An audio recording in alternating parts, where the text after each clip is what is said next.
Okay, so I just got back from going out. I've already made a video today, but I want to make another about the same thing. And it's about the song. So I'll say again, I mentioned it in literally the last video. U2, a band, in 1987, they made an album called The Joshua Tree. In that album, there is a song called But I Still Haven't Found What I'm Looking For. Either that or I still haven't found what I'm looking for, with or without the but. Anyhow, that song was just perfect for walking. Like, it sounds weird, but hear me out.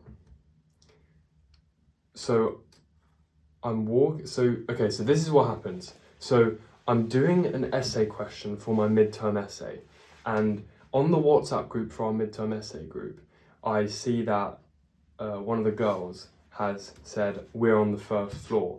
I'm going, okay, why are you there now? Why are you saying that now? And then I see the time, it's 9 a.m. to 11 a.m. So I'm like, oh, okay.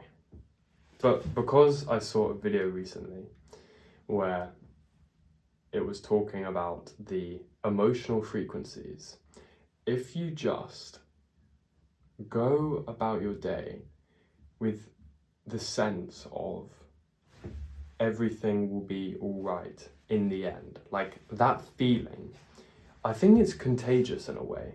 It's really fucking weird, because for the majority of how I've been living my life in the last 3 years, it's been sort of, I need to go all in or all out because I'm a very extreme person.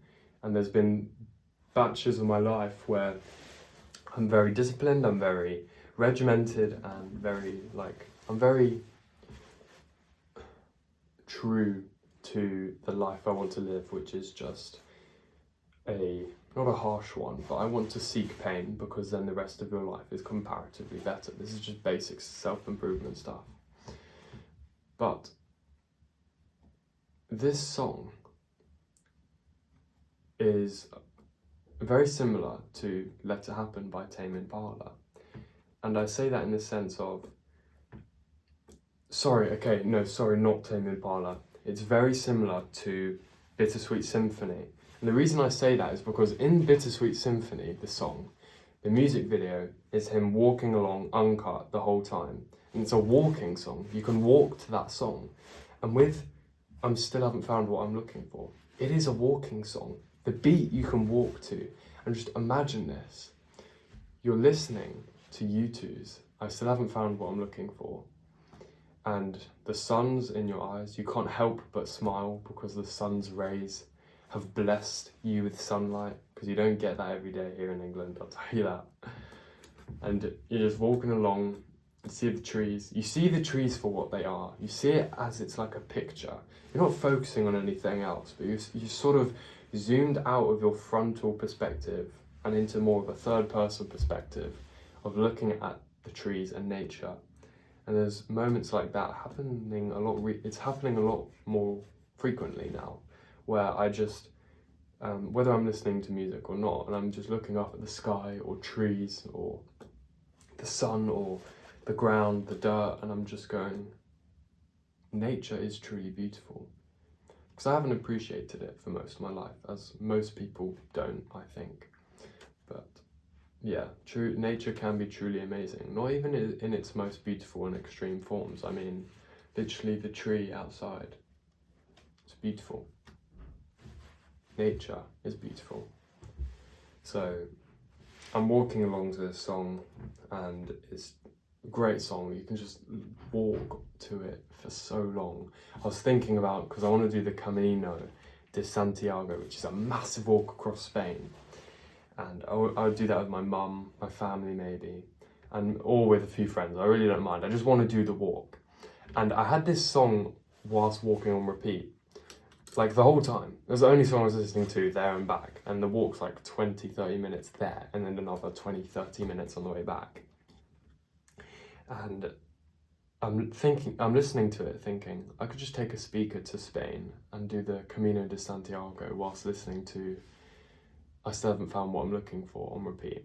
And it's also, the song is crazy because the song goes into, like, how, I think at least, so the people who wrote it, Bono is the lead singer, and he goes into how, with the lyrics, how it's like, I've kissed honey lips, I've held the hand of the devil, I've heard the words of angels, I think. And what I think he's getting at is he's had all of these experiences, all of these like aspects of his life and parts where they haven't been the best, or they've been amazing, or he's done what he's wanted to do, or he hasn't, but in the end, he still hasn't found what he's looking for. And that's okay, that's part of life. In fact, maybe life is the eternal search of trying to find something which is essentially impossible to find. And that's what humans' lives are, finding something that they can't. They go about it the whole time, still haven't found what I'm looking for.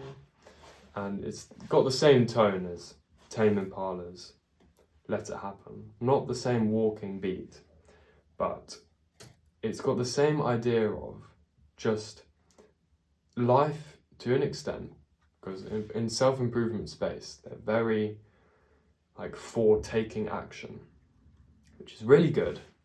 But I think in a lot of situations, it is beneficial just to experience it and just let it be what it wants to be. Like, don't interfere, just love it for what it is. Don't love it because you're going to get an end from it. Love it as an end. Don't go for the walk for your health. Go for the walk because it's a walk, because it's just fun in itself.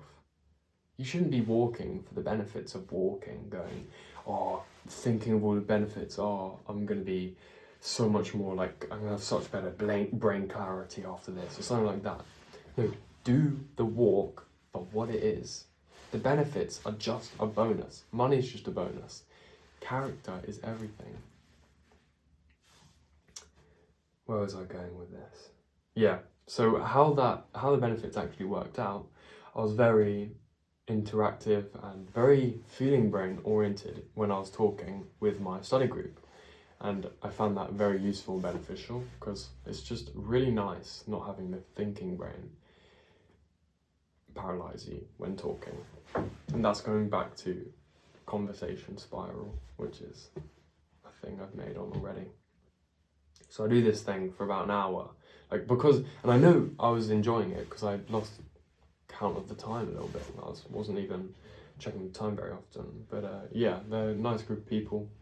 And then I walk to the lecture, and the lecture I meet with a guy, and I speak to him so so fluently, like not fluent as in because I know English, but because I'm fluent in my behaviour. Like, I don't care what I'm going to say next. If it's wrong, it doesn't matter. But I'm not paralysed by my thinking brain. I'm fluent in the way I'm presenting the language, not the language itself. And we get to the lecture, and I'm asking a bunch of questions, interacting loads. And what's crazy is I was comparing all my interactions with the lecturer in the whole lecture hall, because everyone thinks, oh, it's a bit scary because everyone's there. No, all you have to do is just forget everyone else and speak to the lecturer, okay? And I spoke to her like 3 times, interacted one question, and it was just, yeah, it just made me think, because I was only a few months ago thinking about how I was in conversation spiral, thinking about how, oh, I could make a point now to increase my confidence or to impress other people, but it's like,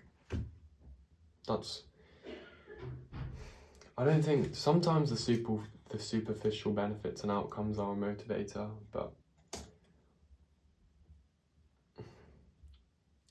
not so much for me.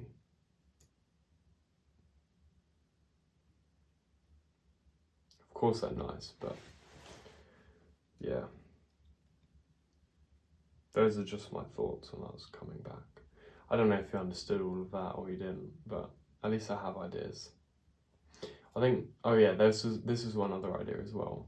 I think creativity draws people towards you. It's attractive, it's magnetic. I think creativity is a really good trait to have, because of course someone's gonna like you more if you've got all these bright ideas instead of like a fucking blank slate of nothingness with no zest for life. But yeah, I think creativity is really good. Whether that's a business idea or a song. I mean, think about it. Yeah, music is literally just the idea of sound and formulating it and aggregating it into one singular form of music. And that's why they're so popular. Same with content creators. You're creating something. I'm creating something here. And that's why they're so liked. No one likes you because you watch YouTube videos. Come on. Yeah. And that's what's amazing about creativity as well. People lionize it because they see it as above everything. It's a currency they can't grasp. Creativity. It's a currency which isn't standard and you can't grasp. And it's, as I said in the last video, very hard chicken to catch. If you're creative, it's indispensable. You shouldn't take that for granted. And that's why I'm so grateful that I've got all of this up in here, doing all these videos like this. Anyway, yeah, posting twice today. There's some days where I don't post, so I'm taking a view right now of, I just post when I want, whether that's 5 times in a day or none a day. It's like, come on, all adds up. Anyway, catch you in the next one.